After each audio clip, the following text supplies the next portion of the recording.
भगवान एक हाथी के लिए भी आए हैं, एक हाथी के लिए आए भगवान।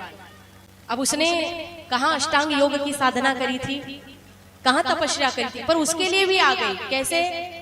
उसने अंत काल में आर्तवाणी से याद किया था भगवान, जबकि वो तो पशु था, मुख पशु बोल भी नहीं सकता, पर हृदय से याद किया था। देखो भगवान को सबकी पुकार सुनाई देती है, चाहे वो मनुष्य हो, हाथी हो, घोड़ा हो, पशु पक्षी कोई भी हो, क्योंकि सभी जीवों को बनाने वाले तो वही है ना। और ऐसा नहीं कि वाणी वाले ही उनको पुकार सकते, बिना वाणी वाले भी उनको याद कर सकते। भाई कई लोगों की वाणी नहीं होती है, बोल नहीं पाते, तो क्या उनको भगवान नहीं मिलेंगे? मिलेंगे, क्योंकि उनके पास भाव का महत्व है। वो क्या देखते हैं? आप प्रार्थना करते हो तो आपकी प्रार्थना में कितने अच्छे शब्द हैं, कौन सी भाषा में कर रहे हो, ये थोड़ी देखेंगे। भगवान क्या देखते हैं? भाव को। वहां भाव का महत्व है, वो सिर्फ आपके भाव को, प्रेम को देखेंगे। जीव पढ़ा लिखा है या नहीं है ये नहीं देखेंगे, गरीब है या अमीर है नहीं देखेंगे, कौन से कुल में पैदा हुआ है नहीं देखेंगे। वो सिर्फ इतना देखेंगे कि इसके हृदय में मेरे प्रति प्रेम है या नहीं, बस वो भाव को देखते हैं। भाव का भूखा हूँ मैं, भाव ही बस एक सार है, और भाव से मुझे भजो तो भव से बेड़ा पार। भगवान भाव देखते हैं। तो उस गजेंद्र का भी भगवान ने भाव देखा था, उसका प्रेम देखा था। आर्तवाणी, अगर हम भी साथ वाणी से भगवान को याद करें तो अभी हमारे लिए प्रकट हो जाए। आर्तवाणी माने आतुरता, व्याकुलता, एक छटपटाहट। जैसे कोई व्यक्ति मर रहा है, पानी में डूब रहा है, कितना तड़पता है बाहर निकलने के लिए कि कोई आके हाथ पकड़ के खींच ले बाहर तो मैं चैन से सांस ले सकूं, कितनी छटपटाहट होती है। बस वैसी ही छटपटाहट ईश्वर के लिए भी होनी चाहिए। बस जिस दिन वैसी तड़प आप में आ गई, तुरंत हरि प्रकट हो जाएगा। गजेंद्र आतुर था भगवान के लिए। बड़ी सुंदर कथा है। त्रिकुटाचल पर्वत पर एक बहुत बड़ा बलवान हाथी रहा करता था। कई सारी पत्नियां थी, बच्चे भी थे। एक समय वो हाथी बच्चों को और पत्नियों को साथ लेकर के एक सरोवर में, एक तालाब में स्नान करने गया। वो तालाब में जाके जैसे ही स्नान करने लगा, वैसे ही अंदर से एक मगरमच्छ ने उस हाथी का पैर पकड़ लिया और पैर पकड़ के पानी में खींचने लगा। हाथी परेशान हो गया। हाथी ने बड़ी कोशिश करी कि मैं छूट के निकल के भागूं, पर वो नहीं छूट पाया। वो उसे गहरे पानी में खींचता ही चला जा रहा था, नहीं बच पाया वो।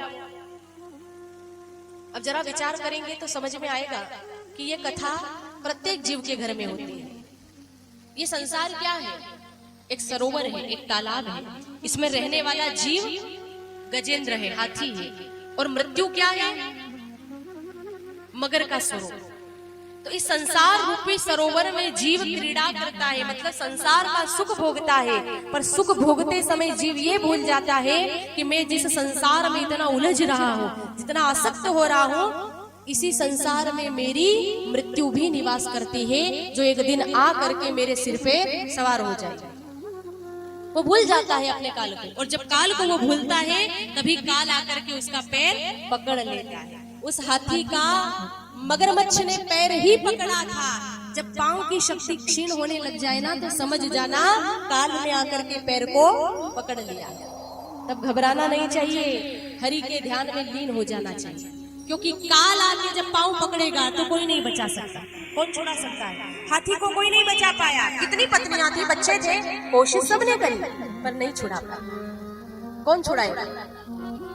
काल के मुख से कोई नहीं छुड़ा सकता। ना आपकी पत्नी, ना आपका पति, ना बच्चे, ना परिवार का कोई सदस्य, कोई नहीं छुड़ा सकता। काल के मुख से केवल और केवल भगवान श्री हरि का नाम ही छुड़ा सकता है, बाकी कोई नहीं छुड़ा सकता। हाथी को कोई नहीं छुड़ा पाया। पत्नियों ने सोचा अब यहाँ रह के क्या करें, ये तो मर जाएगा, सब छोड़ के चली गई। बच्चे भी चले गए, दूसरे हाथी थे वो भी चले गए। ध्यान दीजिएगा, आखिरी टाइम पर जीव की ऐसी ही दशा होती है। जब मरने का टाइम आता है ना, तो इसी तरह से ये घर परिवार वाले छोड़ छोड़ के चले जाते हैं। आखिरी टाइम पर जब समझ में आ जाता है कि अब ये जाने वाला है, कोई आसपास नहीं होगा, सब चले जाएंगे। 2-4 दिन तक लोग प्रतीक्षा करेंगे, जल्दी मर जाए, जल्दी मर जाए। 1-2 दिन तक रहेंगे आसपास, फिर देखेंगे कि ये तो न मर रहे हैं ना जी रहे हैं, तो सोचते अब रह के क्या करें, सब चले जाएंगे वहां से। फिर वो घर वालों को कहते जाएंगे कि मर जाए तो खबर दे देना, उसी टाइम पे आ जाएंगे। यही होता है। गजेंद्र भी एकदम अकेला सब छोड़ के चले गए, पर धन्य है उस हाथी को, गजेंद्र को, जब अकेला पड़ा सब छोड़ के चले गए तो आखिरी टाइम में उसे भगवान हरि की याद आ गई। वो समझ गया ईश्वर के सिवाय मेरा कोई भी नहीं है। विवेक बुद्धि जागृत हुई उसकी और आर्तवाणी से उसने भगवान श्री हरि की स्तुति करी। उसने भगवान को पुकारा, हे प्रभु आपने संसार को उत्पन्न किया है, पालन करने वाले हैं, लय करने वाले आप हैं। हे कृपा निधान, मैं काल के मुख में फंसा हुआ हूँ, कृपा करके मुझे दिव्य अविनाशी शरीर प्रदान करिए, मुझे तार दीजिए प्रभु, आप मेरा उद्धार कर दीजिए। और गजेंद्र बड़ी व्याकुलता से याद करता है, तारा है सारा जमाना, शाम हमको भी तारो, तारा है सारा जमाना, शाम हमको भी तारो, तारा है सारा जमाना, शाम हमको भी तारो, तारा है सारा जमाना, शाम हमको भी तारो, हमको भी तारो, हमको भी तारो, हमको भी तारो, शाम हमको भी तारो, हमको भी तारो, शाम हमको भी तारो, हमको भी तारो, शाम हमको भी तारो, तारा है सारा जमाना, शाम हमको भी तारो, तारा है सारा जमाना, शाम हमको भी तारो।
वृंदावन बिहारी लाल की जय।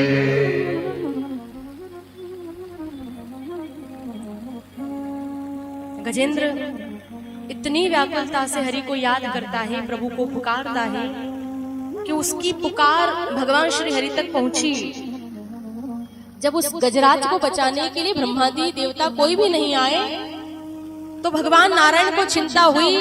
वो वैकुंठ से पधारे हरि रूप में आए हैं भक्त गजेंद्र पर कृपा करने के लिए, और वहां आके भगवान ने अपने सुदर्शन चक्र से उस मगरमच्छ का वध किया। उसके बाद अपने भक्त गजेंद्र को सारूप्य मुक्ति प्रदान करी, अपने जैसा रूप दिया भगवान ने। मुक्ति के 4 प्रकार हैं, सारूप्य, सामीप्य, सालोक्य और सायुज्य, ये 4 मुक्ति है, जिसमें से गजेंद्र को सारूप्य मुक्ति मिली, भगवान के जैसा रूप मिला। ये प्रसंग जब परीक्षित जी ने सुना तो सुखदेव जी से पूछते हैं कि इस गजेंद्र ने ऐसा कौन सा पुण्य किया था कि पशु योनि में से भगवान याद आ गए, क्योंकि ये बहुत मुश्किल काम है। हाथी को अंतकाल में भगवान याद आ गए, बहुत बड़ी बात है। कौन था ये? सुखदेव जी ने बताया, ये जो हाथी था ये अपने पिछले जन्म में एक राजा था, नाम था इंद्रधुम्न। ये सारा राजपाट छोड़ के तपस्या में बैठ गया। तो एक दिन आए ऋषि अगस्त्य, अब ये ध्यान में बैठा था, पता नहीं कि कौन आया, तो खड़े नहीं हो पाया। और इसी बात का अगस्त्य ऋषि को बुरा लग गया। उन्होंने श्राप दे दिया कि मेरे आने के बाद भी तू आंख बंद करके जड़ के समान बैठा है, अतः जा, तुझे पशु जड़ का ही अवतार मिलेगा। उनके दिए हुए श्राप के कारण उस राजा को हाथी की योनि में आना पड़ा, और पिछले जन्म में साधना भक्ति बहुत करी थी, उसका फल इस जन्म में प्राप्त हुआ कि अंत काल में बुद्धि निर्मल हो गई और भगवान की याद आ गई। इसीलिए कहा है, आज भी जो भक्त गजेंद्र स्तुति का नित्य पाठ करते हैं ना, उनकी बुद्धि अंत काल तक निर्मल रहती है। और जो इस कथा का स्मरण करता है उसे कभी बुरे स्वप्न नहीं सताते, और अगर बुरे स्वप्न आए भी तो उस बुरे स्वप्न का फल उसे कभी नहीं मिलेगा। ऐसा इस कथा का महत्व है। तो यहाँ भगवान ने हरि रूप धारण करके भक्त गजेंद्र पर कृपा करी।